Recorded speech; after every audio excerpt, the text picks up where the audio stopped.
You step off the train, the doors close behind you, and suddenly you are entirely on your own in a place where you don't speak the language. Traveling alone strips away the safety net of a group. Every decision is yours to make, which means every problem is yours to solve. It's easy to picture the glamorous, introspective moments you see online, but those highlight reels crop out the heavy logistical weight of having zero backup on the ground when you lose your way or miss a connection. This chart maps what you're trading. The y-axis is autonomy. The x-axis is accountability. In the bottom left, group travel offers low accountability, but strictly limits independence.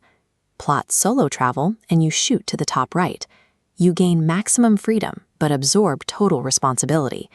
Succeeding out there is a matter of taking an honest inventory of your personal weaknesses, like being bad with directions or easily overwhelmed, and building targeted physical and digital systems to counter them. Moving from hesitation to booking a ticket requires deciding which specific logistical systems you need to deploy to manage the friction.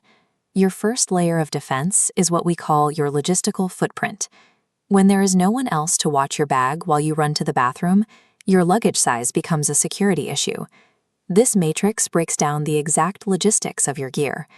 The required input here is capping your luggage at a single 40-liter carry-on, which forces a ruthless edit of your clothing and footwear. The payoff is absolute mobility. You eliminate the risk of the airline losing your checked bag, and you can sprint onto a crowded train without wrestling a massive suitcase. The cost of that agility is doing sink laundry in your hotel room and having almost zero capacity to bring back physical souvenirs. That same preemptive logic applies to your digital footprint. You have to pull down offline maps and local language databases to your phone before you ever step outside a stable Wi-Fi zone. Doing this gives you complete navigational independence. However, it transfers all of your vulnerability directly to your phone's battery gauge, making a high-capacity power bank a mandatory piece of hardware. Heavy logistical front-loading is the mandatory price you pay for total physical freedom on the ground. Once you arrive, the financial reality sets in. Every meal, every taxi ride, and every ticket is on you. There is no splitting the bill. The travel industry actively penalizes this. If you try to book a room or a guided tour designed for 2 or more people, you will often be hit with a premium fee known as a single supplement to cover their lost revenue. Looking at our financial matrix, if your input is booking these premium, group-oriented experiences, the outcome is higher comfort. But the strict trade-off is absorbing that single supplement markup directly into your daily budget. Because you don't have a group to bail you out if a flight gets canceled or a tire pops, comprehensive travel insurance becomes a required input. The outcome is a financial safety net, traded for a higher upfront trip cost.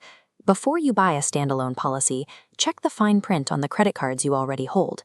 Many offer built-in coverage, and paying twice for the same protection is a quick way to drain your funds. Direct. Solo travel removes your financial shock absorbers. Peace of mind must be actively purchased and budgeted for in advance. Beyond the money, unfamiliar environments force you to balance 2 distinct friction points: how physically secure you need to feel against how socially isolated you are willing to get. On the social and safety matrix, utilizing social lodging like hostels or couchsurfing creates an immediate built-in network of people who can share costs. The trade-off is surrendering your physical privacy and burning through social energy. If you prioritize isolation and book a private room, you must invest in anti-theft gear like slash-proof bags and portable door locks. You buy down your physical anxiety, but you add bulk to your pack and must practice strict daily security habits. You can bridge the gap using passive technology. Setting up continuous location sharing on your phone keeps a remote lifeline open with trusted contacts back home, requiring zero active effort on your end. Managing your environment requires deliberately choosing whether to spend cash for absolute privacy or spend your social energy to build a community. The efficiency of any logistical setup is determined by how it interacts with your specific travel archetype and primary anxieties. This solo travel blueprint maps out your setup. It starts by asking you to pinpoint that anxiety, branching into 3 paths: overwhelm, rigidity, or hidden costs. If your main fear is being overwhelmed in a strange place, you fit the anxious novice archetype. Your structural requirement is prioritizing low-stakes entry points, booking private rentals, carrying portable locks, and taking hybrid day trips near your home base. If a strict schedule stresses you out, you are a spontaneous optimizer. To maintain total locational flexibility, you must strictly enforce a carry-on only rule, drop offline map pins everywhere you visit, and secure lodging that allows for late check-ins.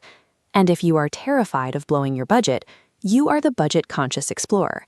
You prioritize social integration to lower costs, staying in hostels, sharing a plug converter to break the ice, and learning local phrases to access cheaper, non-tourist areas. Applying the wrong strategy is a direct route to burnout.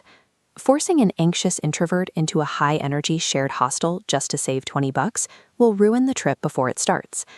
A successful trip is engineered by aligning your physical gear and digital systems directly against your dominant personal friction points. Even with rigorous preparation, things will still go wrong. A restaurant will be closed, a temple will be under construction, and you will make mistakes.